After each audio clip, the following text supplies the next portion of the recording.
A'udzubillahi minasyaitonirrajim. Bismillahirrahmanirrahim. Rabbi shrah li sadri wa yassir li amri wahlul 'uqdatam min lisani yafqahu qawli. Rabbana zidna ilman warzuqna fahman birahmatika ya arhamar rahimin. Subhanaka la ilma lana illa ma 'allamtana innaka antal alimul hakim. Allahumma inna nas'aluka ilman nafi'an wa rizqan thayyiban wa amalan mutaqabbalan. Amin ya rabbal alamin. Bismillahirrahmanirrahim. Assalamualaikum warahmatullahi wabarakatuh. Alhamdulillahirabbil alamin. Alhamdulillahilladzi anzala sakinata fi qulubil mu'minin liyazdadu imana ma'a imanihim. Segala pujanya kepada Allah atas nikmat dan karunia-Nya. Alhamdulillah bisa ngaji bareng di GSI ya, betul? Semoga kita tidak hanya dikumpulkan di sini, tapi juga kelak di dalam surganya. Salawat salam semoga selalu tercurah pada junjungan kita baginda Rasulullah Muhammad sallallahu alaihi wasallam beserta keluarga dan para sahabatnya, dan semoga Allah sanggupkan kita istiqomah meniti sunnah-sunnahnya insyaallah. Salam takzim kami pada seluruh jemaah yang sudah hadir, wabil khusus para alim, ulama, asatiz, kiai, tokoh masyarakat. Ada juga Ibu Lurah Mawang SPDI, Ketua RT 46. RT-nya nyampe 46 di sini. Wah banyak ya. Valentino Rossi ya 46.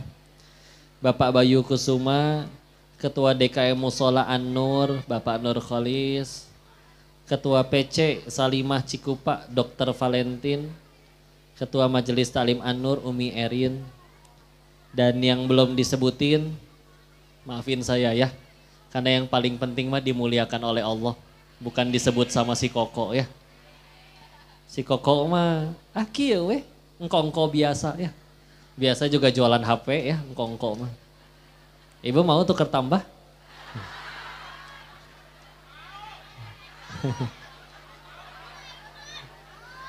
Si ibunya ditukar tambah. Meni segut ya. Alhamdulillah. Tapi ini mah ngaji aja ya, bismillah. Apa judulnya Bu, kelihatan? Apakah dia ada dalam sholatmu ya? Kalau udah sampai ke bawah sholat, yaitu biasanya apa yang ada di hati ya. Ibu suka gamis, bisa ke bawah sholat Bu, hati-hati. Ya. Apa itu, bunyi apa di dalam?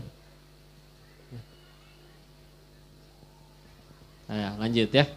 Ibu kepikiran gamis, bisa ke bawah sholat, hati-hati ya. Allahu Akbar. Ya Allah, gamis teh meni lucu. Allahu Akbar. Kebeli enggak ya?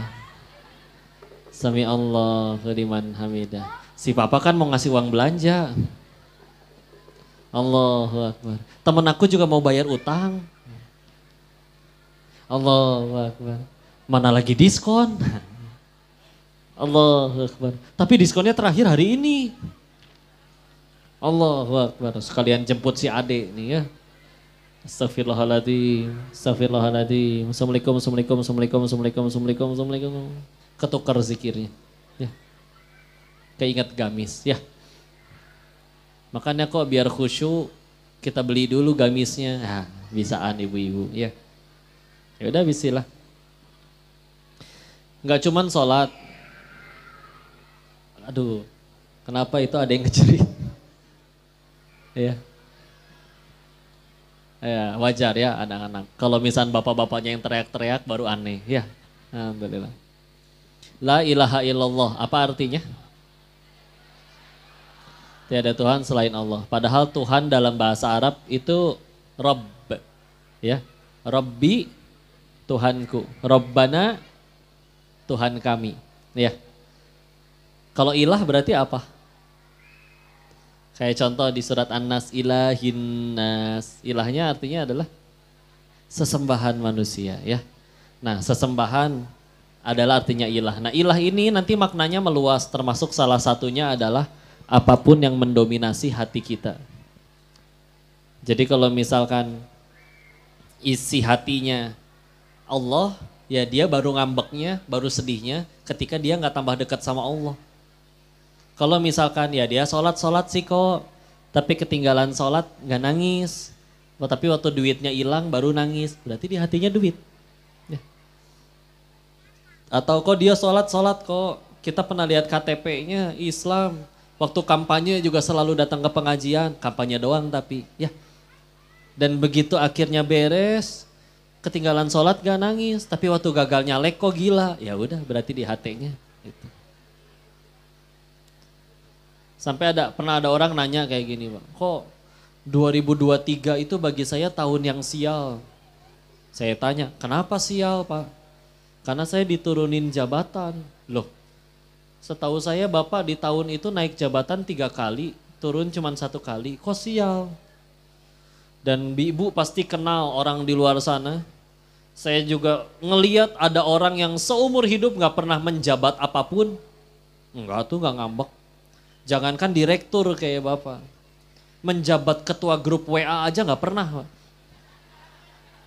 Padahal cara paling gampang jadi ketua tuh ketua grup WA. Ibu tinggal bikin grup sendiri jadi ketua itu. Ya. Tapi ada yang seumur hidup tidak pernah memimpin, mengetuai apapun. Enggak, tuh enggak ngambek. Tidak merasa tahun itu tahun yang sial. Apa yang bedain? Ya isi hatinya. Ya. Sehingga ini enggak cuman apa yang ada di dalam sholat kita nih kepikiran, di hati kitanya apa. Karena kalau belum Allah, yuk isilah. Pasti sulit bahagia. Ya. Ada lagi 2 orang sedekah 1 juta sama 1 juta. Tapi yang satu ngambek, yang satu bahagia, bersyukur. Apa yang bedain? Tujuannya ternyata. Yang satu cita-citanya mau kaya, Pak. Jadi ketika ada orang minta duit, dia ngambek. Enak amat itu orang tinggal minta, saya harus ngasih capek-capek kerja. Dia ngambek. Yang satu lagi, dengan pengalaman hidupnya dia nyadar, ya Allah saya mati bakal, ini duit titipan, baru jadi bakal terbaik kalau saya sedekahi, saya jadikan amal soleh. Maka udah dia berangkat ke lampu merah, biasa ada yang minta, hari ini gak ada. Entah pada kemana. Dia ke masjid, kotak amalnya digembok semua. Bahkan dia ke panti asuhan disuruh pulang, Pak. Pak mohon maaf, ini panti baru Pak, anaknya baru ada 2. Donatur alhamdulillah cukup banyak, takutnya di kita gak kepake. Coba disalurin di tempat lain dulu aja Pak. Nangis tuh Pak di depan panti, beneran orangnya ada. Ya Allah engkau segitu gak pengennya nerima aku beramal ya Allah. Ngelihat ada itu si bapak nangis, diajakin, Pak ayo Pak saya tahu tempat penyaluran rezeki. Kan biasa kalau sedekah yang bilang makasih yang nerima ya. Ini yang bilang makasih yang memberi. Makasih ya mau jadi jalan bagi saya beramal. Udah beda kan tujuannya? Ya. Atau ada orang tua udah harus pipisnya di kasur pakai pispot.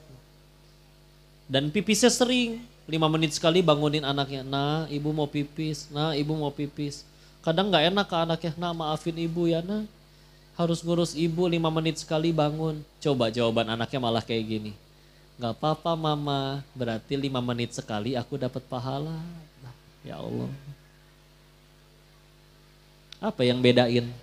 Isinya kan? Ya. Maka yuk, survei sederhana ini survei sederhana ya.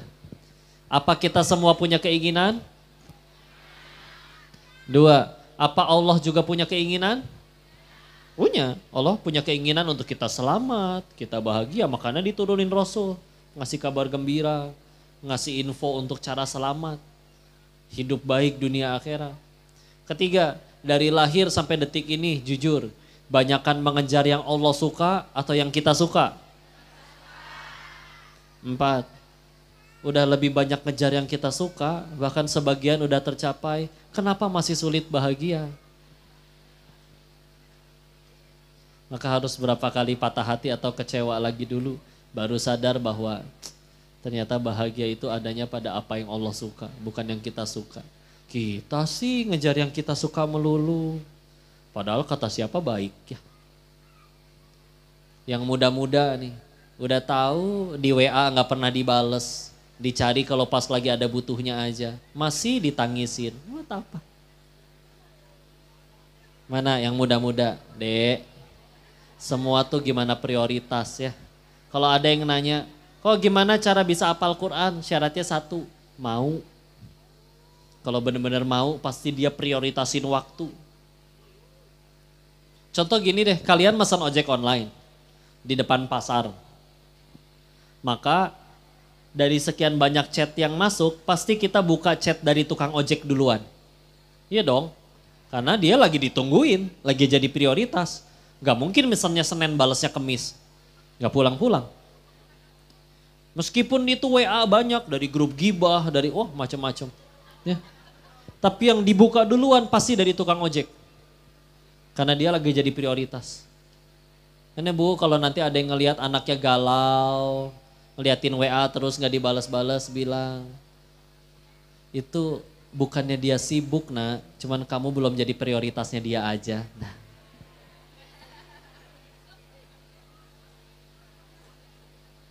Tapi kelihatannya udah gak ada yang ABG ini ya. Hah? Oh iya. Sok yang jomblo angkat tangan, jomblo. Mana jomblo? Saya salah nanya Pak. Iya ya kalau jomblo janda termasuk sih. Mudah-mudahan jodohnya soleh ya. Kan tapi saya nanya kayak gitu bukan pengen nafkahin, jadi tenang aja ya. Yuk sampai kapan? Harus perlu berapa kali patah hati lagi baru kita sadar bahagianya itu ada apa yang Allah suka. Tadi ngobrol sama bapak-bapak, kenapa dengan yang di Thailand itu gimana berhenti? Izin ya, semua kan pengen bahagia ya. Tapi kan bahagianya itu orang teh beda-beda. Ada yang mengira kayaknya harus punya duit dulu. Makanya dia apapun dilakuin demi duit. Bahkan ngehianatin orang tuanya, nyuri, ya judi, ya apapun. Karena dia pikir kayaknya punya banyak duit bahagia. Atau ada yang kiranya kayaknya bahagia harus jabatan dulu dan lain-lain. Ya. Padahal alasan orang pengen kaya itu cuma satu. Tahu apa? Karena belum pernah kaya. Beneran. Silakan cari orang yang udah bener-bener kaya dari sonohnya. 7 turunan. Meskipun dia mungkin turunan ke-8 ya. Tapi misalkan dia kaya banget. Gak pernah ngerasain lapar, gak tahu apa itu miskin itu dia gak tahu. Kalau ditanya apa cita-citanya gak mungkin jawab kaya. Udah soalnya. Ya. Paling jawabnya saya pengen tenang. Atau saya pengen ada yang ngertiin aku apa adanya. Ya. Tapi enggak. Makanya ada istilah OKB, tahu OKB? Apa? Orang kaya blow on. Enggak, karena belum pernah jadi biasanya dicobain semua agak norce ya. Nyobain semua makanan. Serius, akan ada harinya dia akan ngerasa bahwa mau tempe, mau daging yang seporsinya 1 juta, 2 juta. Ternyata bedanya cuma 5 senti. Di sini doang, di lidah. Kalau cadel berarti 3 senti. Ya. Begitu udah ketelan, makan tempe sama daging di perut sama kan? Sama. Yang lebih sama, keluarnya sama-sama bau. Gak ada. Kok ini makanan kenapa mahal begini? Oh iya Pak, nanti keluarnya wangi. Enggak, pasti bau. Jadi gitu ya. Dulu, jadi kalau judulnya dunia Pak, bisa bosan beneran. Kayak tadi saya alhamdulillah dijamu empe-empe enak Masya Allah. Tapi kalau kita makan empe-empe yang sama sehari 3 kali bertahun-tahun, bosan gak Bu? Oh, bisa gumoh malah. Ya. Maka kalau ada yang ngira, kayaknya enak ya dapat misalkan dapat 80 juta sehari. Dia mikir gitu karena belum pernah. Coba rasain nerima duit segitu banyak setiap hari. Biasa aja beneran. Nanti akan ada titik di mana mau beli apa lagi ya, asa semua udah dibeli. Nyobain mobil gimana lagi, asa semua udah nyobain. Mau makan apa lagi ya, asa semua udah nyobain. Jadi akhirnya minimal jenuh. Jenuh atau gelisah. Pas nyampe di titik itu ceritanya dulu, saya mikir mungkin cuman saya kurang kaya kali ya. Gaulah sama yang lebih kaya. Ketemu yang lebih kaya, masalahnya lebih unik-unik. Kita makan di restoran, sebagaimana di Indonesia ya. Di Thailand itu ya ada yang depannya restoran, tapi di depannya warung tenda. Kalau kayak kita mah pecel lele gitu ya. Dan itu kan pakai kaca, jadi kelihatan. Ini si senior saya yang udah lebih dahulu dan lebih besar keuntungannya sebagai bandar judi. Dia ngelamun cemberut ngeliatin seberang jalan. Ngeliat ada ibu yang lagi disuapin jeruk sama anaknya. Dikupasin itu putih-putihnya, dicabutin, udah bersih. Dianterin ke bibirnya, bahkan tangan si anak udah siap di bawah bibir ibunya buat nerima buangan bijinya. Tuh ngeliatin kayak gitu mupeng. Pengen kayak, kenapa kok? Karena dia laki-laki juga dan Chinese, jadi saya panggilnya Koko. Kenapa kok? Anak gua gak pernah tuh kayak yang di seberang kayak gitu tuh. Lihat, sok-sok ngehibur kan. Tapi kan anak lu kuliah di London, di Jerman. Kalau mau jujur, kalau gak minta duit, gua nelpon gak pernah diangkat, kurang ajar itu anak. Giliran minta duit diteleponin terus. Kita kangen, dia pergi sama teman-temannya, di reject, kurang ajar tuh anak. Adik-adiknya kan ada yang masih tinggal serumah. Kenapa itu? Awas itu setrum.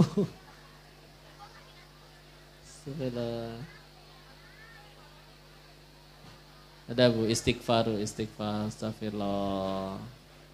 Ya Allah, orang banyak yang kena saya ya Allah. Mungkin ada sesuatu yang belum saya tobati. Bu, cari suaminya Bu. Sayang maafin saya ya. Enggak Bu, tambah tinggi derajatnya insya Allah ya. Geser atuh kalau basah mah. Itu bisi kesetrum ntar jabrik lagi pulang-pulang. Aman? Aman? Ya udah. Nih, anak-anak kita kalau misalkan bosen paling minta uang jajan ke warung, betul? Itu anak-anak mereka bosen ambil handphone pesan tiket ke Singapura. Dan gak nunggu duit habis, nunggu bosen baru pulang. Pokoknya duit bukan masalah. Berangkat ke sana cuman ngangkongin paspor, baju yang nempel di badan, koper beli di sana, baju beli di sana, duit bukan masalah. Tapi dia bilang, di rumah juga gak pernah kumpul. Ya begitu datang ke rumahnya wajar sih memang. Karena ya terlalu besar kadang rumahnya. Dari ruang tamu sampai kamar anaknya harus naik angkot tuh. Ya ini hiperbola ya. Tapi ada kan orang yang rumahnya segede gitu? Ada. Dan di kamar anaknya lengkap. TV, PlayStation, komputer, kulkas, udah lengkap jadi gak mau keluar gitu. Kita mau ketemunya dia lagi kan. Ya jadi hangat tapi, Masya Allah. Ngibur aja, kok lu kan kemarin gue denger lu baru beliin istri BMW baru. Nih supir baru kirim foto. Bini gue bawa berondong tuh berzina di mobil yang baru itu. Ada yang kayak gitu. Loh, stres ya. Ya udah, kadang ya mohon maaf di sana tempat hiburan cuman kalau nggak tempat dugem ya udah kasino, tempat judi, ya. Dan kadang izin mohon maaf ya, kita pergi ke tempat hiburan malam. Itu orang-orang dalam keadaan mabok kan kita masih bisa ngobrol ya. Kita ngapain lagi nih setahun ke depan? Yuk kita buka 5 website judi baru. Gimana 5 tahun ke depan, 2 tahun, 10 tahun, 30 tahun ke depan gimana? Udah tinggal nikmatin dong, di rumah hangat, dikelilingi anak cucu, lucu, enak. Udah nyaman, udah gak perlu capek-capek kerja, duit udah masuk. Masalahnya dia belum nikah, diledekin dong. Lu nikah aja belum, mendingan lu nikahin tuh penari-penari yang pada, ya mohon maaf kan tempat kayak gitu ada yang pada yang nari-nari ya. Dan jelas gak mungkin pakai gamis kayak begini ya, kurang bahan. Ya. Nikahin aja salah satunya. Itu orang mabok Pak, ngomong kayak gini Pak. Udah gila lu Nis. Denis maksudnya ya. Udah gila lu Nis. Masa gua jadiin yang kayak begini jadi ibu dari anak-anak gua? Untung penarinya gak ngerti itu karena orang Thailand. Orang mabok bisa ngomong gitu Bu. Jadi tambah bingung ya Allah. Dunia mulai membosankan. Yang udah di situ juga gak pengen selamanya. Si bodoh ini masih nyari, pasti ada orang yang udah kaya dari yang udah bener-bener puluhan tahun di bidang ini, di bidang perjudian maksudnya. sebagai bandar ya, bukan sebagai pemain. Pemain gak ada sejarahnya menang ya. Sebagai bandar, keliling ke beberapa kasino. Ini di mana Pak pendirinya? Oh, kan mati ya kena HIV AIDS. Ibu tahu penyakit HIV AIDS tidak? Itu penyakit menyerang antibodi, jadi sistem kekebalan tubuh kita mati, jadi semua penyakit bisa masuk. Mata bintitan, mulut jamuran, sariawan, paru-paru TBC, kencingnya bernanah, pantatnya ambeien, semuanya. Karena nggak ada kekebalan tubuh, semua penyakit masuk. Matinya mengerikan biasanya, membusuk yang atau gimana. Ya. Pindah ke kasino lain lagi. Ini mana pendirinya? Kan masih di penjara dikhianatin anak buahnya. Gak ketemu. Sampai nanya, mana ada gak sih orang yang udah puluhan tahun jadi bandar judi dan dia tetap enak hidupnya, nikmatin. Kalau sekedar kaya sih ada tuh pendiri kasino itu. Rumahnya ya juga dekat sana. Tapi kan agak gila ya, karena anak-anaknya mati overdosis narkoba semua. Gak nemu yang happy ending. Jadi dunia mulai membosankan, yang di sana gak mau selamanya. Dan yang udah bener-bener lama, gak ada yang berakhir bahagia. Saya kehilangan alasan untuk tetap di sana, ngapain lagi? Berarti ujung-ujungnya saya juga pasti berhenti, pilihannya dua tapi. Berhenti sendiri atau Allah paksa berhenti. Masa ya kudu nunggu kayak gitu dulu baru mau berhenti? Tapi takut Pak, saya kalau berhenti ngapain ini di Indonesia? Ngulang lagi dari awal. Jadi sedangkan dulu, izin, sempat ngerasa kayak pinter karena tidak pernah nemu anak seumuran yang lebih kaya dari saya waktu itu. Jadi takabur naudzubillah.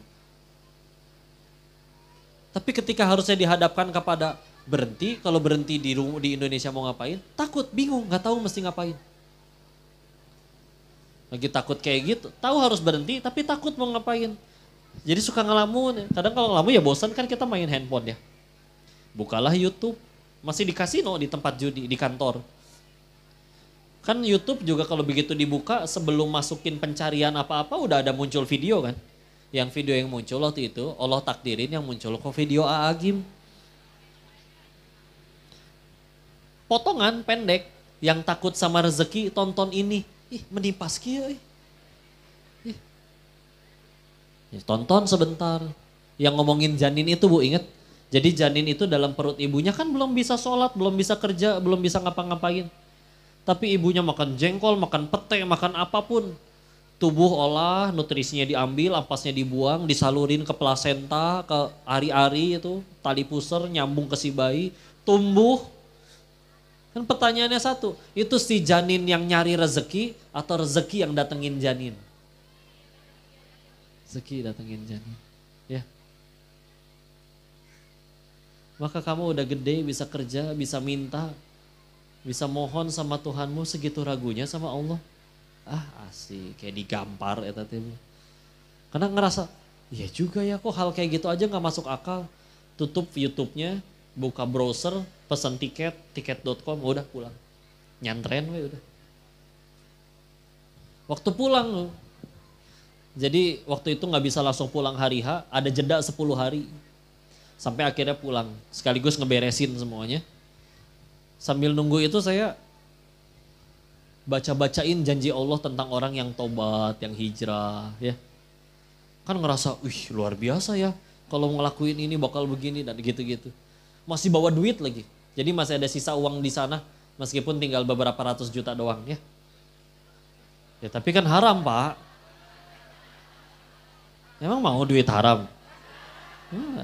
Ya. Enggak, tapi gini, jadi saya suka ngelamun nih.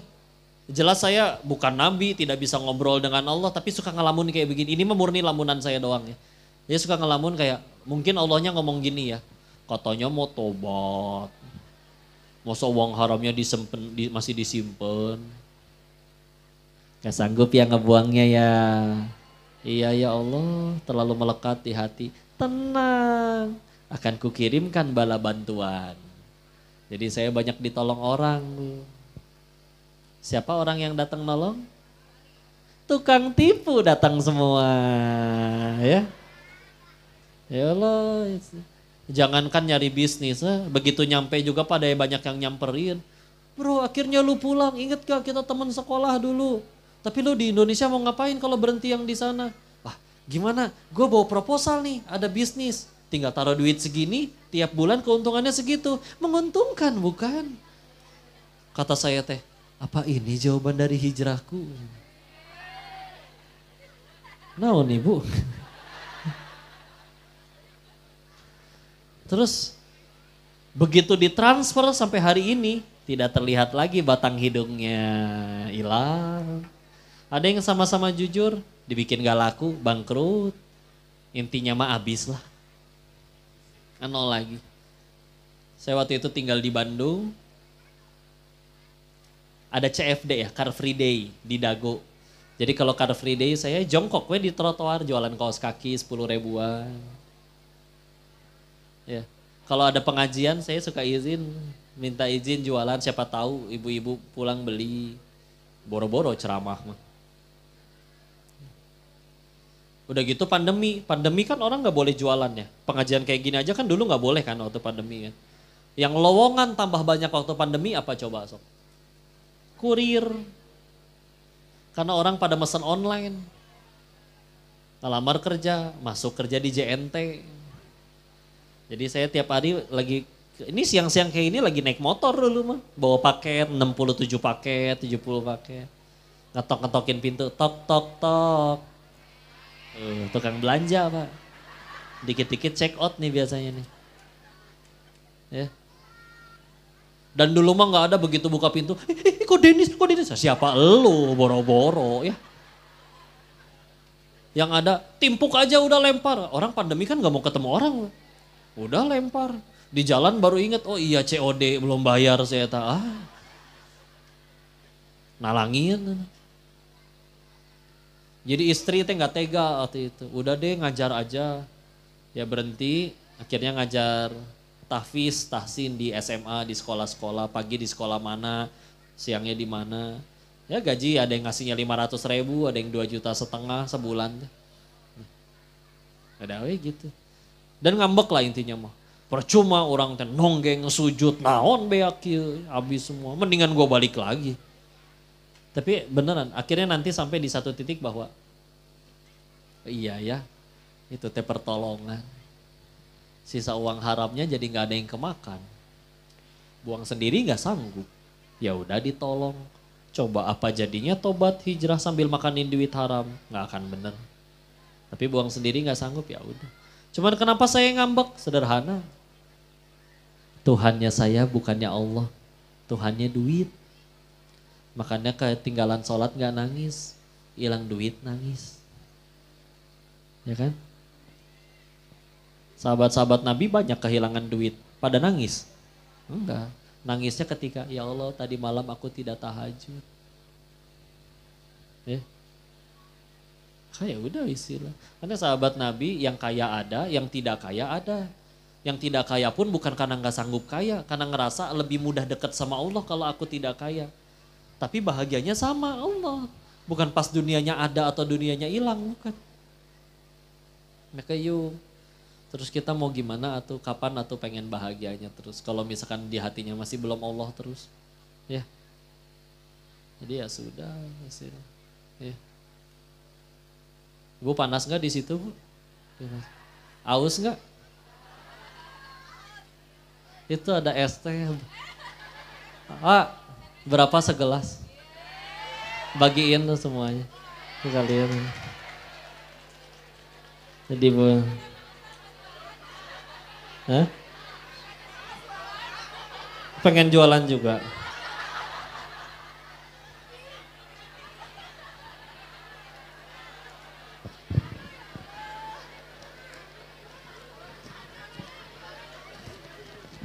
Berapa jadinya? Cukup nggak?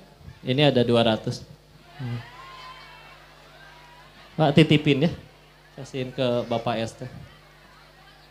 Minta tolong, maaf. Izin.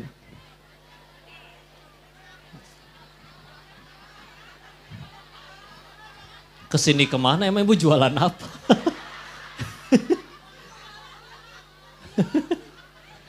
Masya Allah.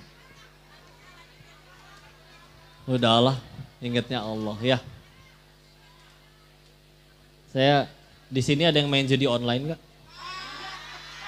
Hah? Banyak? Yang mana? Masih tidur. Saya diminta bahas itu juga tadi sedikit. Gini ya. Ibu ada yang main juga, Bu? Ibu mah enggak kali ya? Atau ibu bandarnya? Enggak. Bandar arisan maksudnya ya. Tadi kita sempat ngobrolin juga ya. Izin ya. Yang paling bahaya dari orang main judi itu bukan kalah judinya, Bu, aslinya, Bu. Tahu apa yang lebih bahaya? Kehilangan keyakinannya sama Allah. Ya. Karena orang benar-benar yakin sama Allah. Sadar dia ngapain saya judi juga. Orang saya dilahirin, bapak, ibu, semua ini adik-adik, semua manusia dilahirin itu termasuk ada jaminan rezekinya. Ya. Waktu, ya dalilnya hadis Arba'in nomor 4 dari Abdullah ibnu Mas'ud yang nyeritain di perut ibu tuh 40 hari sebagai nutfah setetes mani, 40 hari sebagai alaqah segumpal darah, 40 hari lagi sebagai mudghah segumpal daging, setelah 120 hari ditiupkan ruh dan takdirnya. Surga nerakanya, bahagia sangsaranya, rezekinya, ajalnya. Sehingga punten kasarnya begini, saya, bapak, ibu dilarang mati sebelum semua rezeki yang Allah janjiin harus kita terima tuh, yang udah dijanjiin di rahim. Ibu belum terima semua, nggak boleh mati ibu, demi Allah. Ibu mau udah tiduran di rel, keretanya lewat masih nggak mati itu ibu. Karena keretanya lewat di rel sebelahnya ya, jadi dia salah info memang. Ya.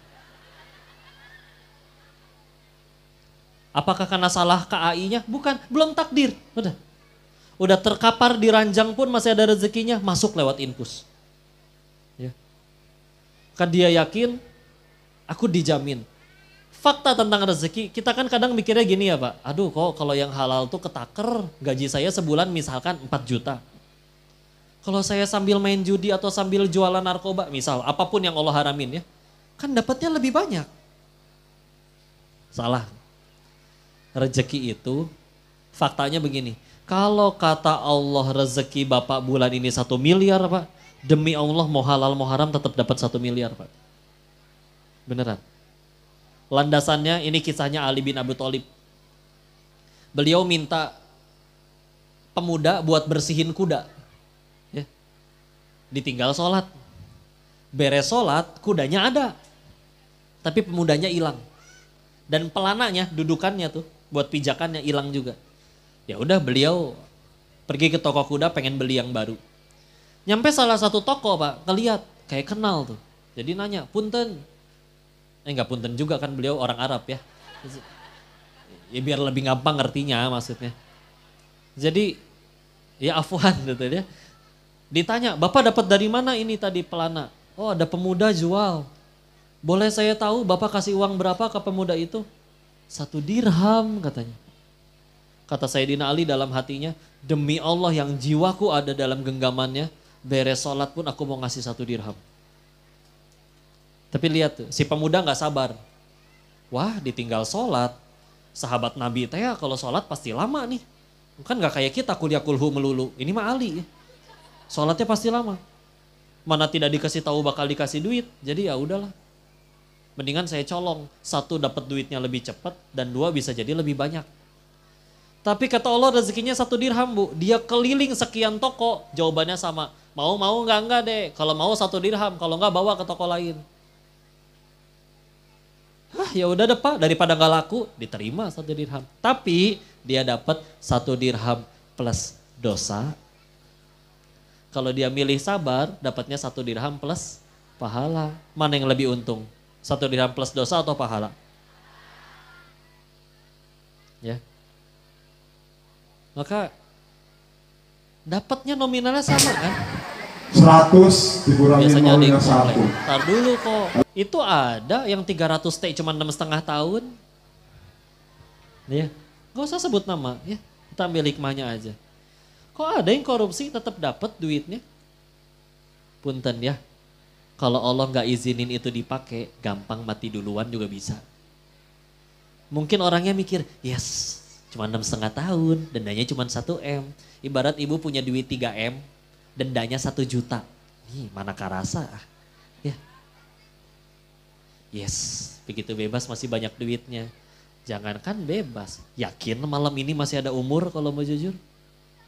Pak, punten ya Bu, Bapak Ibu belum tentu nyampe rumah loh ini pulang dari pengajian. Yakin masih ada umur? Tadi air itu pertanda, nanti bisa jadi tendanya yang roboh. Bukan nakut-nakutin ya. Enggak, karena toh meninggal pastikan. Tapi yang penting kan meninggal itu bukan panjang umur dong, tapi husnul khotimah atau enggak, betul? Anak-anak di Palestina husnul khotimah loh. Masih kecil, hafal Quran, bela negara. Bisa jadi mereka yang lebih terjamin surganya daripada kita. Bisa jadi kita yang diomongin, ngapain ya itu si Koko lagi di GSI, tapi umur panjang gak jadi pahala, buat apa rugi. Bisa jadi diomongin. Ya. Sehingga orang bilang, tapi dapat uangnya kok. Tapi dapat uangnya, tapi gak sempat, kalau Allah gak ngizinin makan gak bisa. Ingat, ini juga kudu hafal semuanya. Aku lagi seneng banget jelasin ini. Rezeki manusia cuman ada 3. 1 yang dimakan jadi kotoran. 2 yang dikenakan jadi usang. 3 yang diinfakkan di jalan Allah. Ulangi harus hafal. 1 yang dimakan. 2 yang dikenakan. 3 yang diinfakkan di jalan. Contoh. Ini punya buat boleh diminum, Mbak? Kalau saya bawa pulang boleh nggak, Bu? Perusahaan yang ngasih Bapak yang bolehin Ibu. Iya. Berarti ini punya saya ya? Ternyata ini ngakunya rezeki saya nyampe jalan, ternyata tumpah. Diminumin kucing atau semut. Berarti saya cuma disuruh nganterin rezeki ini ke hamba Allah yang lain. Sebelum lewat sini, belum jadi rezeki kita. Yakin? Ya. Ibu di rumah ada kulkas? Di dalamnya ada migar? Minuman segar? Singkatan dong. Ibu tahu kendor? Kentucky dorong. Nah. Karena Kentucky yang asli boykot ya. Lagian enakan Kentucky dorong ya. Yang asli cuma ada saus. Yang pinggir jalan, ada sambal gepreknya Bu. Ah, ajib. Bango, sudah dapat nasi. Tahu nggak bango? 15.000 ya bahasain. Ya. Kalau goban tahu goban? Nah itu teh satu bahasa ya. Tapi kita bukan kelas Mandarin ya. Ya. Di rumah ada kulkas, ada migar. Ternyata ponakan pada datang diminumin semua habis. Rezeki ibu atau rezeki ponakan? Kita ngaku-ngaku, kan kulkas saya, yang ngisi saya. Sebelum lewat sini, bukan rezeki kita. Contoh lagi, ibu punya rekening? Atas nama siapa? Masing-masing ya. Pernah ada ibu-ibu baca lagi ngebaca buku, sedih banget. Baca novel ya Bu? Enggak kok, ini buku tabungan saya. Sedih. Jadi orang tuh terbagi 2 katanya. Ada yang bahagia ngelihat buku tabungannya, ada yang sedih ngelihat buku tabungannya. Nah kira-kira ibu yang mana ya? Jangan sedih, jangan kufur lah Bu. Ya. Yalah. Misalkan nolnya banyak ya, bahagia. Tiba-tiba anak nelpon, "Ma, ya Dek ada apa? Adek belajar nyetir nih nabrak." "Astagfirullah, kamu gak apa-apa sayang." "Gak apa-apa Ma, tapi aku harus ganti rugi." "Berapa Dek?" 4 miliar Ma. "Hah? Kamu nabrak apa sih?" "Nabrak BMW 7. Milih-milih atuh kalau cilaka teh. Ya. Namanya cilaka Bu, gimana milih? Ternyata rezeki bengkel.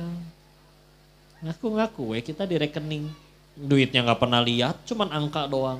Mati lampu sedunia juga nggak bisa diambil. Ya kan pakai setrum semua itu teh. Asli bukan rezeki. Ini ada kisah nyata lagi ya. Ada kawan ya dulu sama-sama di Thailand. Cuman dia ngambil jalan yang lain, dia jadi bandar narkoba, mohon maaf. Dan dia bilang, dia Gak pengen selamanya saya usaha kayak begini. Saya pengen nabung, pengen bahagiain ibu saya. Masih punya ibu, tinggalnya di Bogor. Jadi dia rajin nabung. Dia gak main perempuan, dia gak minum minuman keras, dia gak suka main judi. Masalahnya cuma satu, narkoba. Karena mau gak mau tiap hari harus quality control produknya sendiri. Nyobain. Ya. Terus rajin nabung buat orang tuanya. Jadi jenis-jenis bandar narkoba yang budiman gitu Bu ya, kurang lebih. Gimana budiman? Saya singkat cerita, dia udah ruko, udah punya kendaraan, udah punya banyak. Udah besar lah ya. Dikhianatin sama pacarnya. Kabur sama laki-laki lain, dia dicepuin. Dikhianati. Ketangkepnya di perbatasan Thailand sama Kamboja, masuknya penjara Kamboja. Nggak betah dong di dalam sel, nego lah sama yang nangkep.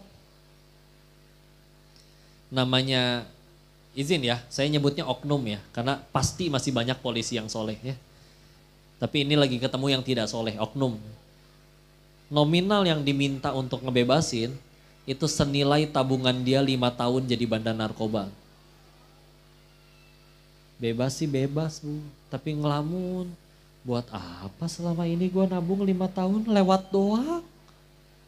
Ngerasain enggak, cuman buat jadi rezekinya oknum itu. Sebelum lewat sini, belum jadi rezeki kita.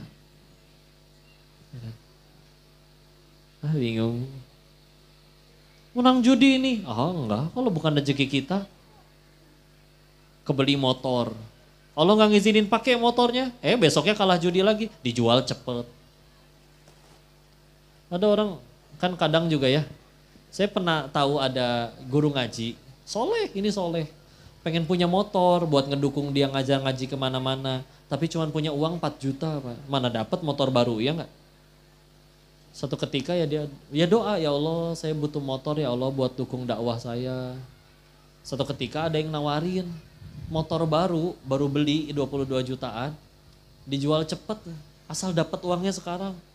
Minta 5 juta, Pak maaf saya cuma ada 4 juta, nggak apa-apa deh, yang penting ada sekarang, ada nih, serius, dapat motor baru seharga 4 juta dari 22 juta. Dia dapat dari mana? Orang yang kalah judi. Lihat plot twistnya Allah ya nggak? Dia bisa ngehukum orang yang kecanduan judi dengan rugi, tapi dia bisa sekalian, Allah bisa sekalian nolong. Itu halal, nggak apa-apa ya bagi si bandar judi. Dia kan nggak tahu dia penjudi. Dia tahu-tahu ada orang kenalin, ada orang jual motor cepat, akad, ijab kabul selesai. Udah dia halal, ini gaji dia beneran kerja. Dibeli motornya, ya udah rezeki. Rezeki udah akhirnya kebeli.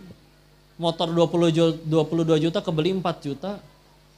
Begitu dia tahu ini motornya baru, ada yang nawar, saya bayarin depan 18 juta. Serius? Saya belinya cuma 4 juta. Gak apa-apa, dibayar 18 juta. Beli motor second 4 juta sama 4 juta. Tuh, dapat 2 motor, berikut tabungan.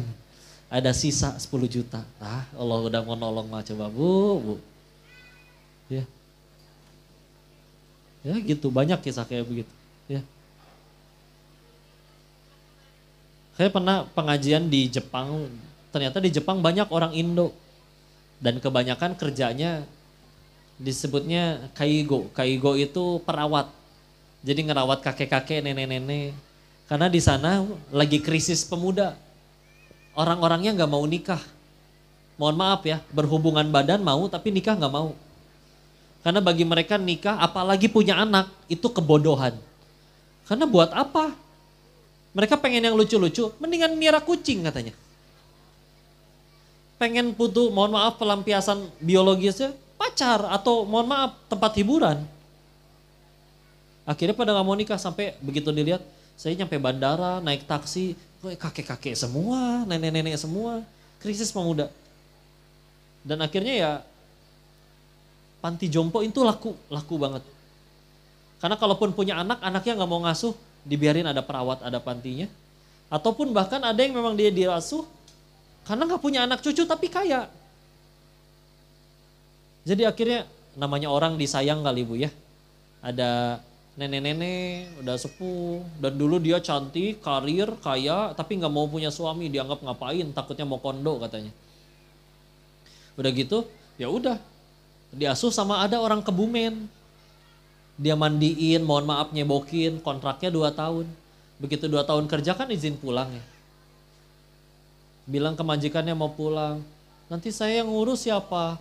Ya saya juga gimana, saya punya anak istri loh di desa, di Indonesia. Ajak mereka semua, saya yang biayain. Dibiayain. Meninggal karena gak punya ahli waris. Waris tuh kesimbang-mbak Kebumen itu. Sekarang udah punya restoran, udah punya rumah di Tokyo. Kalau udah takdir Allah. Jadi pengen ke Jepang ya. Belum tentu sama nasibnya. Tapi ada Bu, kalau gitu kayak, Allah udah mau ngasih mah Bu, ya. Ya udah gitu aja. Jadi ya, tadi ya, yang dimakan jadi kotoran. Nggak bisa Bu, bukan takdir kita. Kan ya tadi ya misalkan, saya juga mau cuma 6,5 tahun tapi dapat 300 T. Allah nggak izinin pakai, gimana ceritanya? Ini renungan ya, kita ngambil hikmah lagi aja. Saya kenal guru PAUD, tahu PAUD Bu? Ya, pendidikan anak usia dini. Gajinya kan kita tahu ya, gaji guru PAUD itu. Dia dapat ada guru PAUD di sini? Semoga Allah muliakan beliau-beliau ini ya, pahalanya paling banyak. Entah sudah berapa ribu anak bisa ngaji berkat beliau ya. Saking Allah sayang, jadi ganjarannya nanti disiapkan di surga yang paling baik ya. Ada ini gajinya, rumahnya di dekat rumah ibu saya di Bogor, 250.000 sebulan. Dan dia anak yatim, gak punya ayah, tinggalnya berenam sama ibunya dan 4 adik kandungnya. Dia anak sulung. Bu, cukup gak 250.000 buat 6 orang sebulan? Gak masuk akal secara matematis. Ibu kalau mau saya kenalin, hidup orangnya Bu, demi Allah. Gemuk malah. Ya. Gimana adik-adiknya sekolah? Ya kan pada ngapalin Quran semua, jadi beasiswa. Karena si kakaknya ge penghafal, guru tahfiz. Sedangkan nggak usah yang 300 T lah Bu. Selevel bandar judi kelas menengah dulu ya di Thailand sana. Duit itu tetap bukan masalah Bu bagi kita Bu. Mereka sanggup bayar guru dan sekolah termahal. Gak cuma itu, bahkan mereka sanggup bangun sekolah sendiri khusus buat satu anaknya doang bikin sekolah. Duit bukan masalah. Tapi kalau Allah udah gak ridho, ada yang anaknya LGBT lah, ya homo lah, ya mati kecanduan narkoba lah, overdosis lah. Ada yang nikam ayahnya sendiri dari belakang lah. Secara harafiah ya, maksudnya nikam betulan ngebunuh ayahnya ada. Orang bilang, ya pendidikan butuh biaya. Oke, saya juga sepakat, wajar itu mah. Tapi kan pertanyaannya biayanya dari mana dulu? Halal nggak? Nah kadang kalau ada yang mikir, saya juga mau dapat 300 T cuman di penjara 6,5 tahun. Itu kalau haram dikasih ke anak. Anaknya jadi nggak mau sholat, ngebangkang, bisa alergi. Ada dengar azan juga bisa muak sendiri. Kalau benar-benar udah kotor hati, kotor jiwa. Di saat yang lain kena nasihat tuh masih bisa ngelembut hati. Ini benci sekali dengan kebenaran. Karena ketika ditanya apa ya yang bikin orang main judi, tadi sempat diobrolin. Satulah alasannya, gak yakin sama Allah udah. Coba dia yakin rezeki istilahnya. Sehingga akhirnya, kenapa ini disampaikan? Ya tadi, karena supaya yakin ke Allahnya. Karena yang mahal itu yakin. Nih, kita ngaji, yang didapat 2 biasanya. 1 ilmu, 2 yakin. Ya kadang ada yang ketemu jodoh lah di pengajian ya. Ibu mau jodoh. Ya. Ilmu sama yakin. Masalahnya ilmu kan sekarang gampang dapatnya. Kan Bapak punya handphone, punya internet. Kita buka YouTube. Pengajian mau ulama mana aja ada loh. Kalau Bapak bukan orang Indo, Bapak orang Brazil atau orang Rusia, bisa cari aja pengajian bahasa Rusia. Bapak orang Thailand, cari pengajian bahasa Thailand, ada. Kita orang Indonesia nyari pengen belajar dari ulama katanya tapi sudah wafat. Cari pengajian Buya Hamka Pak. Ada nggak di YouTube? Ada. Meninggalnya aja tahun 81. Bahkan mungkin ada yang 81 belum lahir di sini. Ya. Saya aja lahir 91. Tapi ngaji tafsirnya, tafsir Buya Hamka Al-Azhar. Gantung kita makanya. Tapi yang mahal apa? Yakin kan? Karena kalau misalnya kayak berani nyuri, gak yakin sama Allah, ya luar biasa. Berani main judi, berani nyuri, berani nyolong. Suami juga jadi pelit ke istri. Alasannya satu, karena tidak cukup yakin kalau ngasih ke istri Allah bakal ganti berkali-kali lipat. Betul? Mau diulang Bu, buat si bapak direkam? Makanya diajak si bapaknya. Ada. Ini pada bawa suami. Bawa suami kok banyakan ibu-ibunya? Satu suami bawa 3 istri Pak? Atau gimana ya?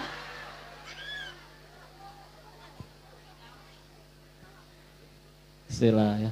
Suami ibu soleh-soleh semua ya. Insya Allah. Karena kalau, ya izin ya. Waktu Nabi Ibrahim harus masuk ke dalam api, kira-kira beliau tahu nggak kalau api itu panas? Ya tahu lah. Masa benda apa ya itu? Nyemplung nggak mungkin.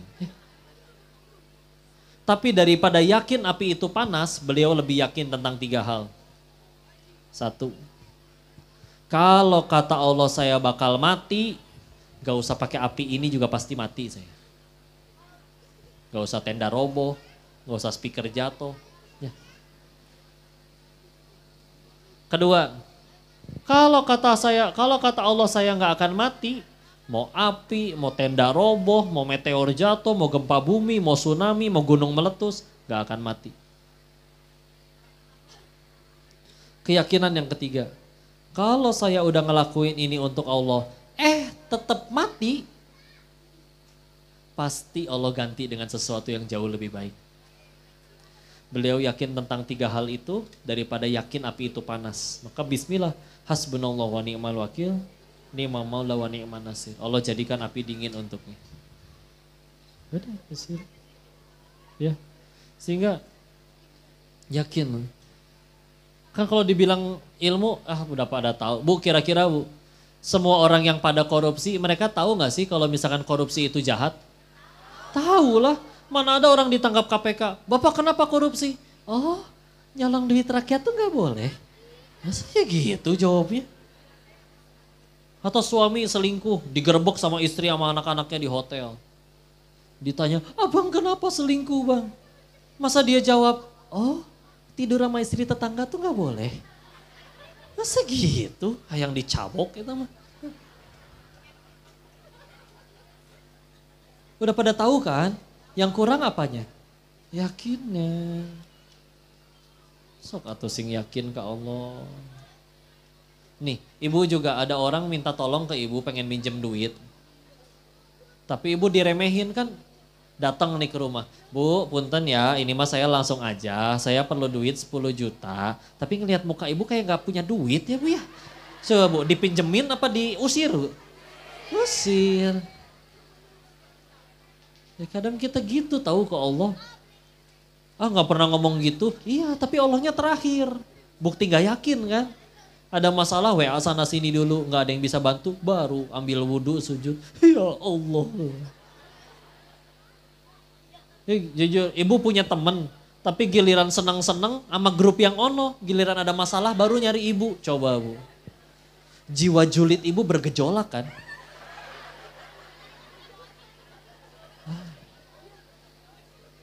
Asli itu asli.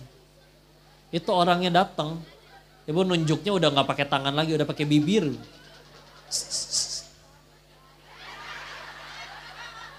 Hati-hati dicabuk. Ya Allah. Nah kadang kita kayak gitu ke Allah ya. Buktinya apa? Ke Allahnya terakhir. Sakit kepala aja paramek dulu.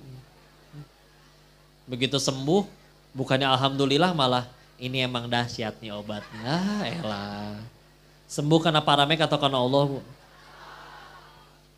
Udahlah, ya. Sing yakin, bismillah. Nah, kelihatan yakin itu ya muncul selalu. Ya ibarat kita jatuh cinta kan kebayang-bayang terus ya. Ya udah, ini kapan kita harus balik atau ke Allah yuk. Udah berapa kali kecewa, berapa kali patah hati. Masih ngarapnya ke makhluk. Kadang mikir ya. Pernah ada yang nanya, kenapa ya kok biasanya orang yang lebih bijak itu orang yang tua-tua, yang sepuh-sepuh. Saya jawabnya ya kan pengalaman waktu dia mungkin pernah kecewa sama orang, sama istrinya, sama tetangganya, bahkan mungkin anaknya, orang terdekatnya. Sampai mungkin dia sampai di satu titik, oh Allah doang yang gak mungkin kecewa. Jadi akhirnya udah kalau udah ngarepnya ke Allah dia udah berhenti dari makhluk. Makhluk mau kayak gimana udah biasa aja dia. Udah gak ngarep ke makhluk makin gak mudah kecewa, tenang ya. Nah kita mungkin selama ini ya karena belum ke Allah aja jadi ngambek melulu. Ya. Begitu? Saya sisain waktu untuk diskusi, tanya jawab atau menambahkan barangkali saya ada salah menyampaikan silakan ya. Pas 1 jam. Silakan dikembalikan. Mana Bapak MC-nya? Oh, TTS. Iya. Pakai yang mana teh yang ini? Bu. Ibu pengen tanya jawab atau foto-foto? Nggak mau tanya jawab, pengen foto doang. Mau jawab? Sambung ayat mau? Sambung ayat mau? Mau? Nih, kasih duit kalau ini. Mau? Koko bacain ayatnya kalian terusin ya. Pada ngaji nggak ini?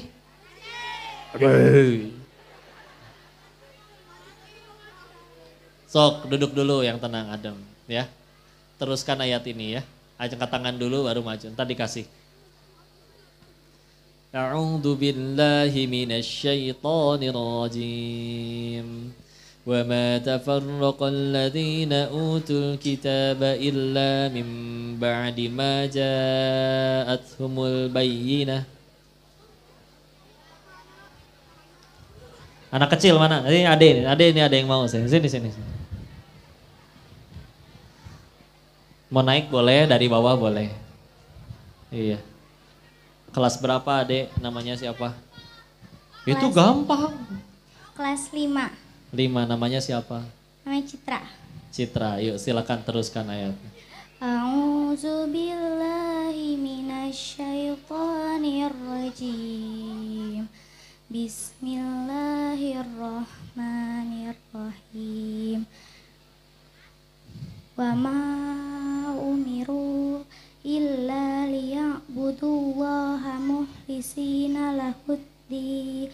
lahu nafa'a wa yuqimunas sholata wa mimma razaqnahum Yuqimus sholata wa yu'tuz zakata wa dzalika dinul qayyimah.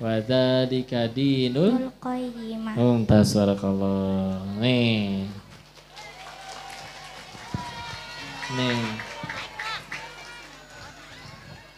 Maaf saya. Ya titip. Ya. Terima kasih. Jawab makanya. Tuh ngaji kasih tete malu atuh. Mas calon imam tawan mau. Ya. Harus jadi rajin ya ngajinya ya. Rajin ngajinya. Mau lagi? Ibu mau tanya atau saya kuis aja nih? Ibu mau sambung ayat juga? Hah?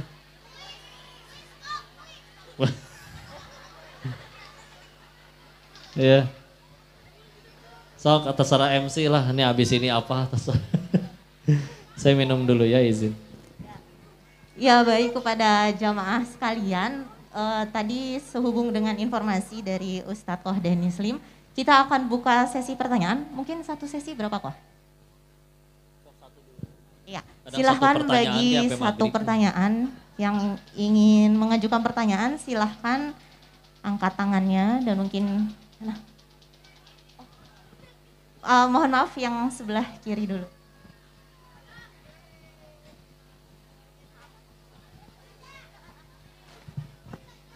Assalamualaikum warahmatullahi wabarakatuh.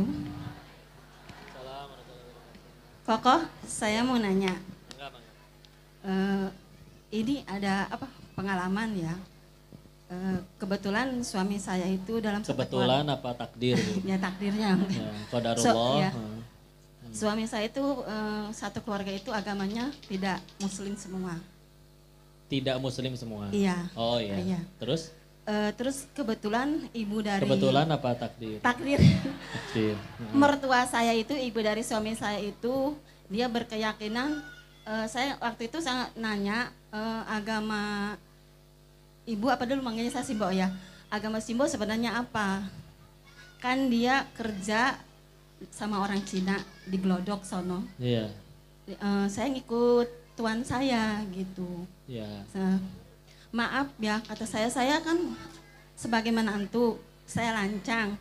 Kalau agama kan nggak ngikut tuannya, agama kan keyakinan sendiri. Kalau orang Jawa dulu kan mungkin kejawen ya kok jadi punya kepercayaannya. Tapi begitu pas dia meninggal, yang ngurusin kan kakak ipar saya itu agamanya Katolik. Nah, suami saya kan di sini kerja.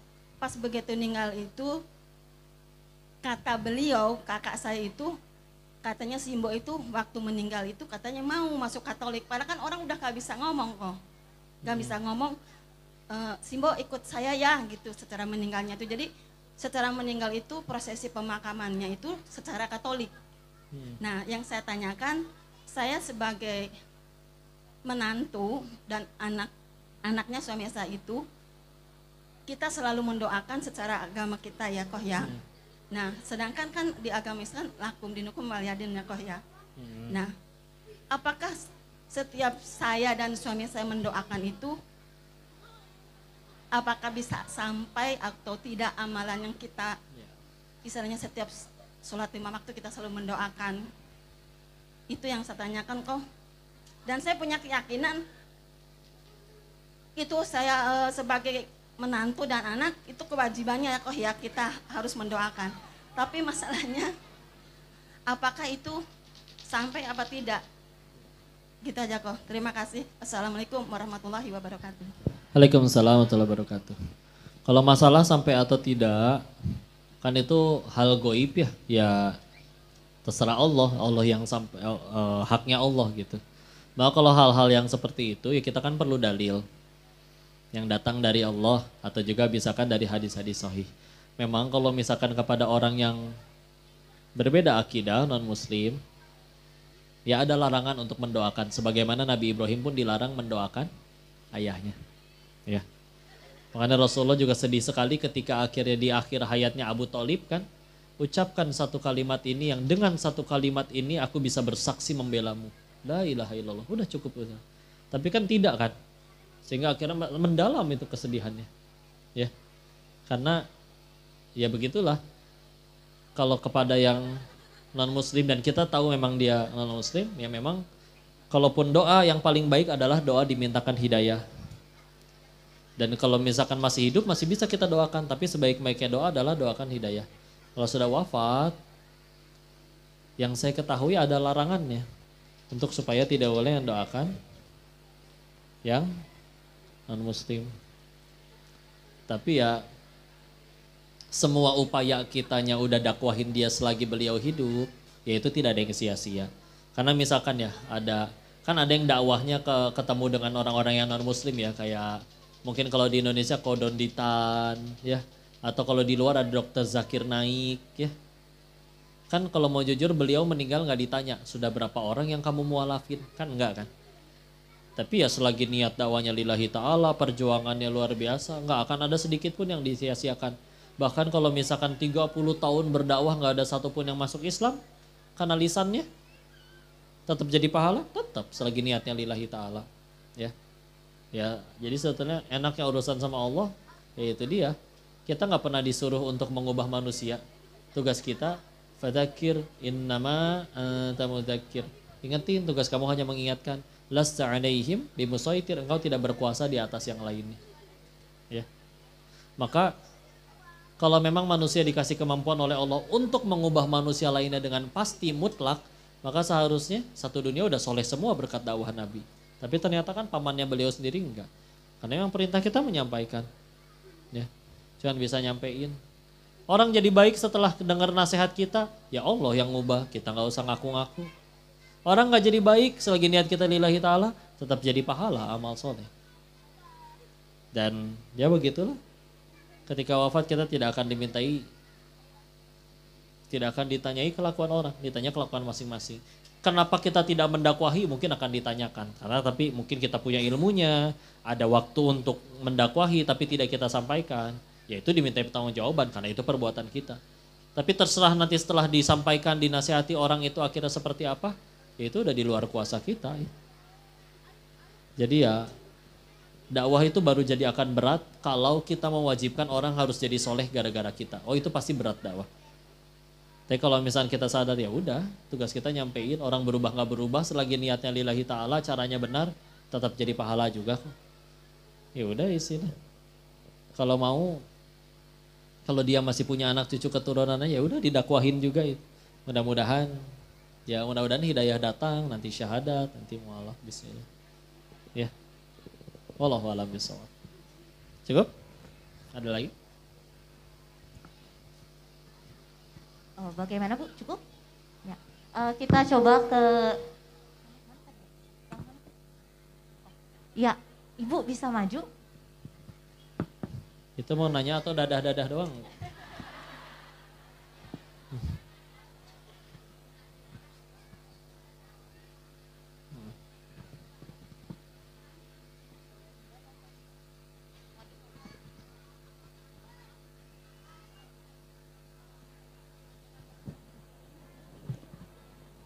Assalamualaikum warahmatullahi wabarakatuh. Waalaikumsalam warahmatullahi wabarakatuh. Nama saya Neti dari Perumahan Perum Bukit Tiara. Ya, salam kenal Ibu. Gini kok, mau bertanya berkaitan dengan Isra Mi'raj ya. Ya. Perintah sholat kan setelah Nabi Muhammad diisrokan sama Allah. Ya. Nah, yang saya tanyakan, sebelum adanya Rasulullah dimi'rajkan, kaum yang sebelum mengalami Isra Mi'raj itu cara ibadahnya gimana, terutama sholatnya? Ya. Apakah setelah meninggal itu sholatnya itu dihisap atau dibebaskan dari hisapnya?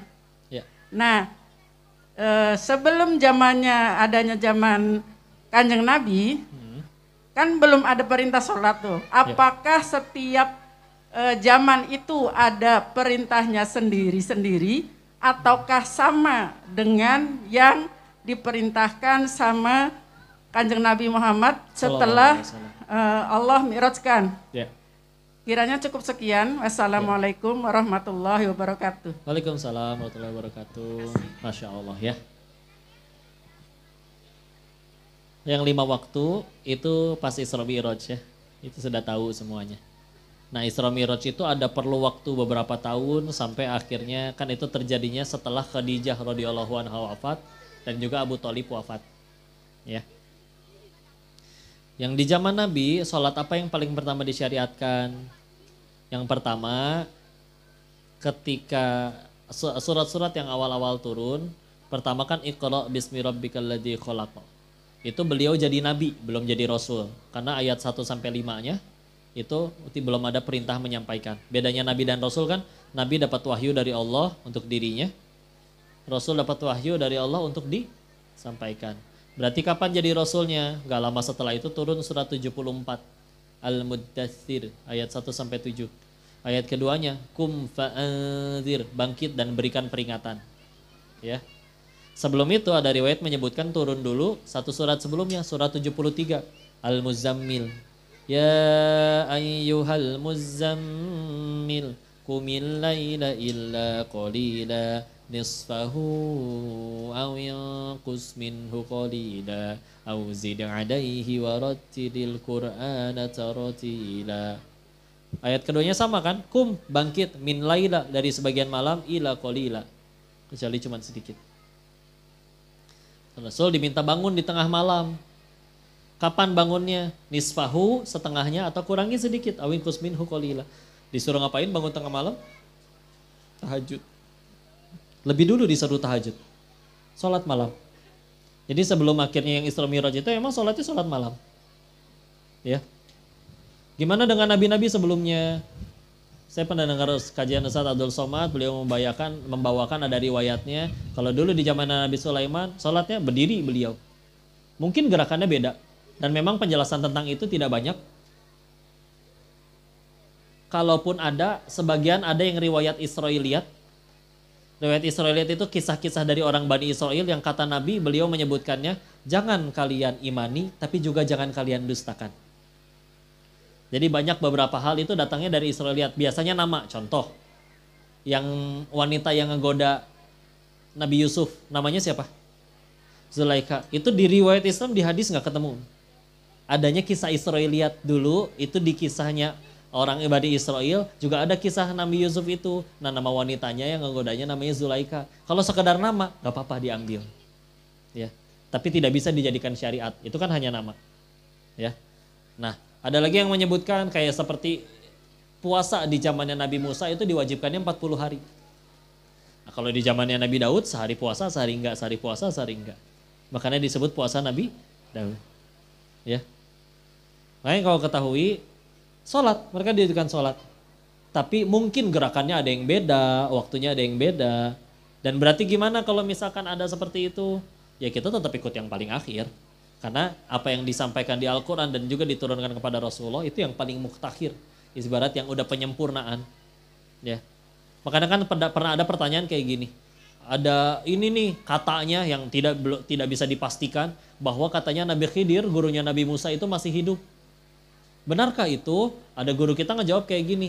Kalau masih hidup, pasti ada riwayatnya dia datang kepada Rasul. Karena semua Rasul itu nanti akan beriman kepada Rasulullah Muhammad SAW sebagai khataman nabiyyin, akan juga menjadi nabi yang paling mulia. Tapi dicariin ke hadis-hadisnya kayak gimana segala macam, belum pernah ditemukan riwayat ada Nabi Khidir mendatangi Rasulullah kalau memang masih hidup. Nah, ketika tidak ada dalilnya, ya kita nggak nemu landasan untuk mengimani itu. Dan ketika juga tidak ketemu, juga akan ngabisin waktu kalau kita mikirin. Mendingan kita mikirin yuk gimana cara kita tiap hari tambah banyak zakatnya, sedekahnya, sholatnya, ibadahnya. Jadi silakan kalau ada yang mau bertanya, dan guru kami pernah ditanyakan itu juga, dan jawabannya seperti tadi. Sholat mereka, tapi sholatnya ya ada yang berbeda dengan sebagaimana sholat kita sekarang. Ya. Gimana kalau ternyata mereka meninggal sebelum akhirnya belum ngeraksain sholat kayak sekarang, ya yang berlaku syariat di zaman dia hidup. Ya. Bahkan ada orang-orang yang misalkan di zaman fatrah yang zaman kekosongan, Nabi Isa-nya udah wafat misalkan, dan Rasulullah-nya belum terlahir, dan dia seumur hidup belum pernah ketemu sama agama tauhid. Gak ada yang ngasih tahu tentang tauhid itu seperti apa. Maka ya jelas hisapnya beda dengan orang yang udah tahu tentang Islam tapi tidak menjalankannya. Wah, adilnya Allah. Ya, adilnya Allah. Ya tidak akan dihukum sebelum didatangi oleh orang yang memberikan peringatan. Ya. Jadi gimana mereka orang-orang yang belum itu, yang belum kena syariat yang sholat kayak sekarang, ya sudah, yang berlaku syariat di zaman itu. Kan ketika syariat di zaman itu dia jalankan, meskipun beda dengan kita, ya tetap dianggap beriman. Makanya kan pondasi paling utamanya ya tauhidnya itu tadi ya. Masalah kaifiatnya, bagaimana untuk penjalanan syariatnya, bisa jadi berbeda. Di zaman Nabi sendiri juga ada syariat yang berubah kan. Kayak contoh, pertama khamr diharamkan kan gak langsung haram. Tapi disebutkan dulu bahwa lebih banyak buruknya. Ada kebaikan tapi lebih banyak buruknya daripada kebaikannya. Terus naik tingkatannya. Jangan kalian sholat dan antum sukaro, dan engkau dalam keadaan mabuk. Udah mulai dilarang. Jangan pas lagi sholat mabuknya, minumnya. Karena nanti bacanya ngulang-ngulang, al-kafirun gak beres-beres. Ya. Baru nanti terakhir yang di Al-Maidah baru diharamkan sepenuhnya, bertahap. Ya. Nanti kalau kita belajar fikih ada yang namanya nasikh dan mansukh ya. Ada yang hukum yang akhirnya tergantikan dengan hukum yang lain. Itu banyak ditemukan contoh-contoh. Ya. Saudara sepersusuan yang disebutkan ada yang tadinya 10 kali persusuan, akhirnya digantikan dengan nas yang lain jadi cuma 5 kali. Ya, seperti itu ada ilmunya. Dan Pokoknya gimana sekarang? Karena sekarang sudah selesai paripurna. Al-yauma akmaltu lakum dinakum. Sudah disempurnakan agama kita ini. Berarti udah gak ada perubahan lagi. Yang lama-lama ya berlakunya yang lama bagi mereka. Karena mereka belum ketemu dengan. Dan Allah yang memilih mereka untuk tidak ketemu dengan syariat yang setelahnya. Sudah Allah juga yang wafatkan. Jadi dia tidak akan dihisab berdasarkan yang tidak diwajibkan untuk mereka. Seperti itu kurang lebih ya. Wallahu a'lam bishawab.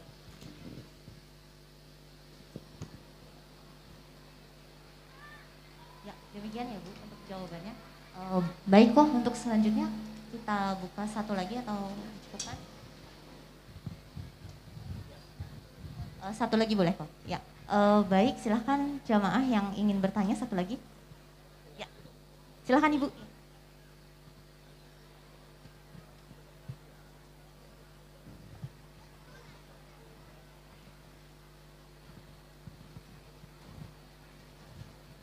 Assalamualaikum warahmatullahi wabarakatuh. Waalaikumsalam warahmatullahi wabarakatuh. Afwan kok izin bertanya.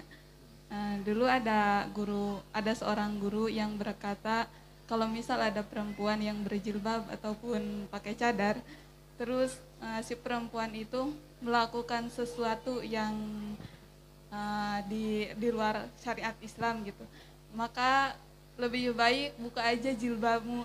Apakah itu jawaban yang benar kok? Ya. Wallahualam. Assalamualaikum warahmatullahi wabarakatuh. Waalaikumsalam warahmatullahi wabarakatuh.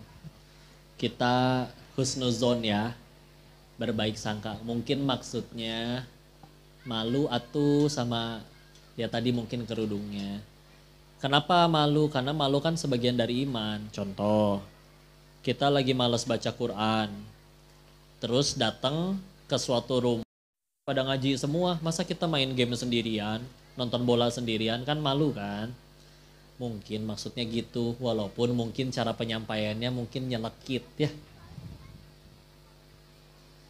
Masa kalau misalkan akhirnya berbuat dosa, misalkan main judi, oh kamu main judi ya, sekalian aja jadi bandarnya, masa iya begitu ya. Cuman mungkin kadang ya gitulah, kadang dalam menyampaikan kan faktornya banyak, ada emosi, ada macam-macam.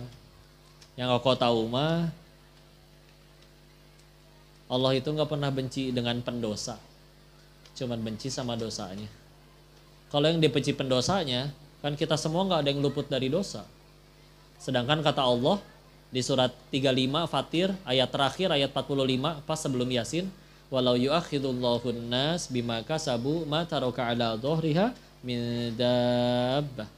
Kalau sekiranya manusia bikin dosa, kontan hukumannya hari itu juga tidak akan tersisa makhluk bergerak yang bernyawa di muka bumi. Berarti kita nggak ada yang luput dari dosa, dan kita semua Bu kalau mau jujur pantas mati atas dosa-dosa kita sendiri.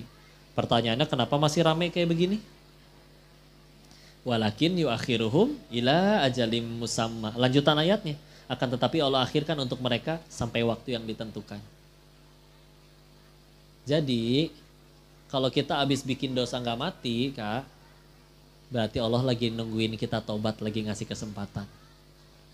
Terus dikasih kesempatan, masa nggak digunain untuk jadi tambah baik? Masa malah harus langsung kepalang basah nyemplung aja sekalian? Ya enggak dong. Ya mungkin kesulut emosi atau gimana orangnya.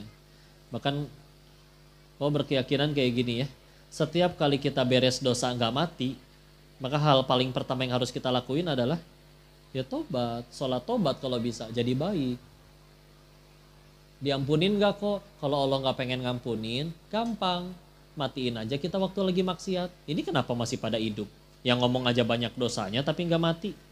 Apa karena sudah baik? Kan belum. Allahnya aja yang baik nungguin kita tobat. Jadi gak apa-apa, istiqomah aja.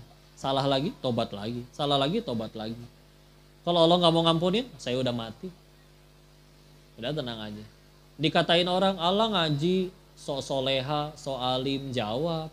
Ngaji itu bukan tanda orang soleha. Bukan tanda orang alim.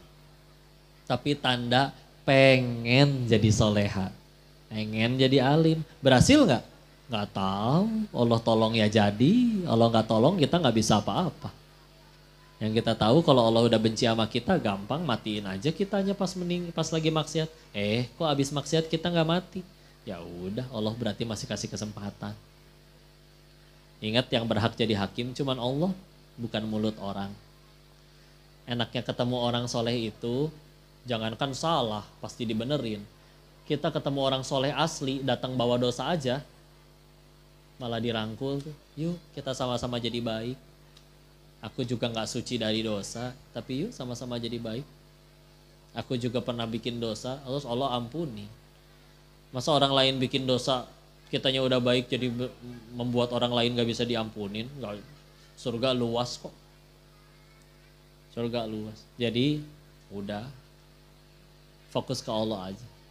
Kalau ada yang kayak gitu lagi ya sudah lah ya. Mungkin lagi emosi. Ya, terusin. Sempurnakan kerudungnya, sempurnakan cadarnya. Salah lagi, tobat lagi. Karena itu dia tadi, kok ada batasnya nggak kok? Salah tobat maksimal berapa kali? Nggak ada. Batasnya 1, mati. Ketika akhirnya maksiat nggak mati, ya udah tobat lagi terus tobat lagi. Sampai nanti hati kita sendiri yang capek untuk maksiat. Ya udah akhirnya tinggal Allah aja terus yang dikejar.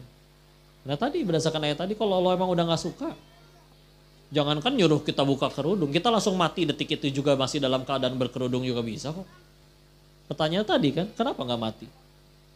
Allah nungguin tobat kita, nggak apa-apa, tenang aja. Allah nggak pernah benci orangnya, cuman perbuatannya. Perbuatan kan selagi nyawa belum nyampe kerongkongan, tobat masih diterima. Udah fokus aja tobat.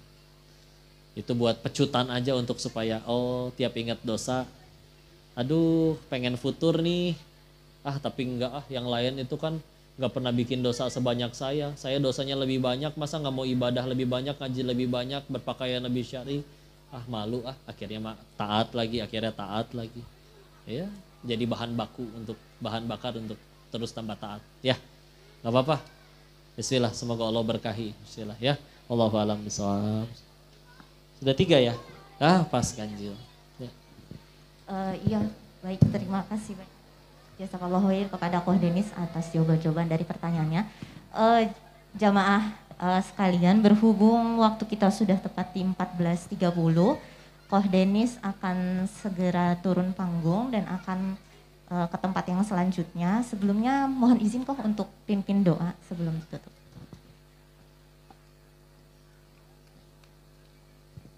Kita tutup dengan doa ya, sempurnakan. Silakan yang punya hajat masing-masing disuarakan dalam hati, Allah pasti mendengarnya. Ingat doa itu pilihannya cuma 3, 1 dikabul, 2 dijauhin dari musibah, 3 dihapusin dosa-dosa. Selagi doanya baik, pilihannya cuma 3. Jadi nggak ada doa nggak dikabul itu. Ya, selagi doanya baik. Ya, yuk kita tundukkan hati dan kepala kita sejenak. Kayaknya mau hujan ya. Kita doa dulu. A'udzubillahi minasyaitonirrajim. Bismillahirrahmanirrahim. Allahumma shalli ala sayyidina wa habibina wa syafiina wa maulana Muhammadin. Wassallim radhiyallahu tabaraktahu ta'ala an kulli sahabati Rasulillahi ajmain. Bismillahirrahmanirrahim. Hamdan syakirin, hamdan na'imin, hamdan yuafi ni'amahu wa yukafi mazidah. Ya Rabbana lakal hamdu kama yanbaghi li jalali wajhikal karim wa 'azimi sultanik. Allahumma shalli ala sayyidina Muhammad wa ala ali sayyidina Muhammad.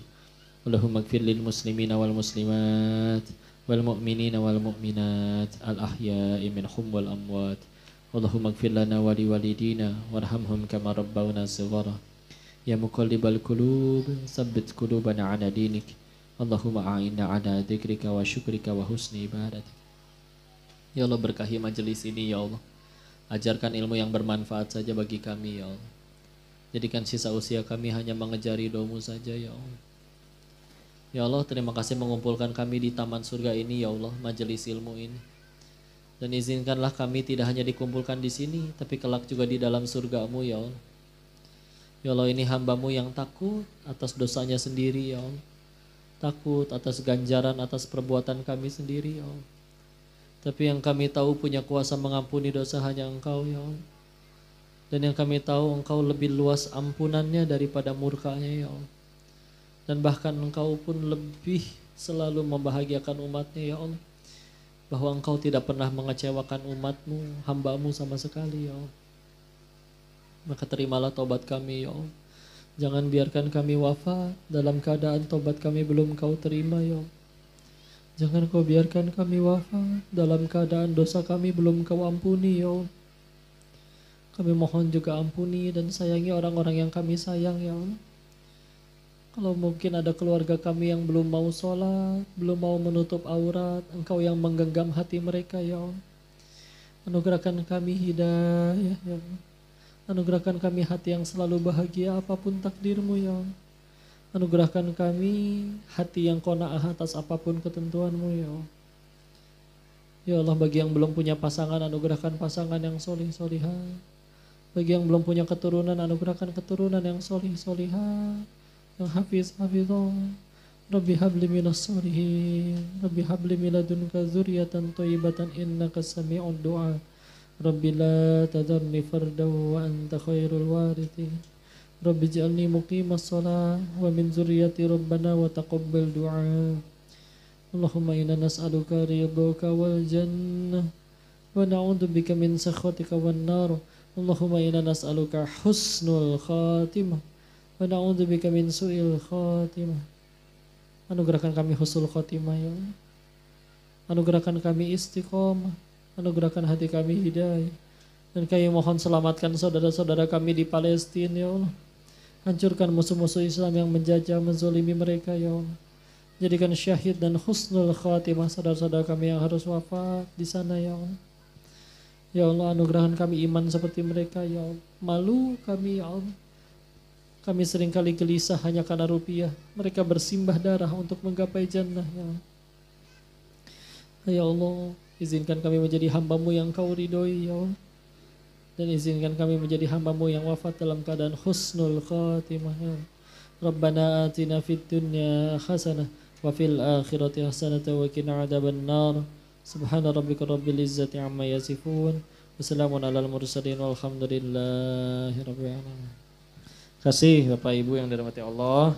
Ini bulan Rajab, perbanyak baca Allahumma barik lana fi Rajaba wa Sya'bana wa balighna Ramadana. Silakan ini dilipat gandakan, jadi banyak zikir juga, kadang daripada diem. Yang Koko anjurkan, ini dari Bukhari, baca la ilaha illallahu wahdahu la syarikalah, lahul mulku wa lahul hamdu wa huwa ala kulli syai'in qadir. Yuk baca sebanyak-banyaknya. Kalau baca 100 kali kata Nabi, tidak ada orang yang pahalanya lebih banyak dari dia kecuali yang baca lebih banyak dari itu. Nah, berarti ya Allah, berarti bisa ngalahin orang yang mungkin dia sedekah, dia gimana. Ya tetap ada pahalanya. Tapi ya diperbanyak. Dari lagi lampu di lampu merah daripada ya gibah, julid. Udah zikirin aja ya. Perbanyak ya. Barakallahu fikum, semoga bermanfaat. Wabillahi taufiq wal hidayah. Assalamualaikum warahmatullahi wabarakatuh.